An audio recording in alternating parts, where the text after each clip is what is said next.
Ya, enak banget dah ngopi di bawah pohon kayak begini. Mana adem. Sejuk banget udaranya ini mah. Assalamualaikum. Waalaikumsalam.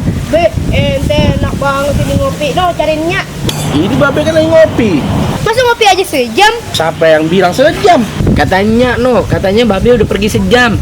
Iya, tadi kan babe mampir dulu ke Polangkot. Tumben, ngapain? Nyariin si Jiung. Lah, emang ngapain sama Jiu?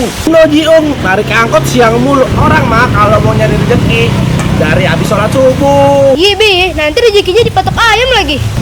Ayam zaman sekarang udah kagak matok, nyuruduk. Ayam sampai banteng. Lah, ini pemilih mana? Pemilih lagi ke pasar diantar sama lakinya. Terus Babe pengen di sini sampai pemilih datang. Iya kan kasihan kita sebagai tetangga kan saling membantu. Nih, Be.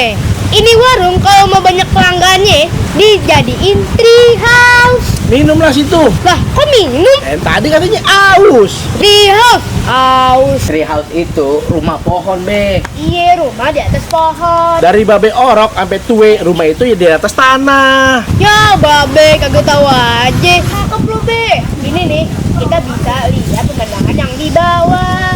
Terus kalau babe mau ngopi gimana? Ya kan dibikinin tangga, Be. Ah, ribet ente ah. Hah? Ribet? Ada yang ribet, pahlawan bayarin. Ente sekolah makin tinggi makin ngaco aja. Babe gak tahu aja, padahal bagus tuh bedinya, Be. Mau ide, mau edi, serah ente deh. Pitung, ente udah nagih duit kontrakan belum? Udah, Be. Ini kan musim hujan, ente cek deh tuh genteng-gentengnya. Ya udah. Ente udah ngecek empang belum? Ini lagi mau ngecek. Udah, sana dah, ente udah dicek dah coba dah. Ya. Yaudah, iya, Be. Iya, Be. Iya, Be. Assalamualaikum. Waalaikumsalam. Orang mau ngopi aja disuruh naik ke atas pohon, kudu manjat dulu. Emang aneh monyet?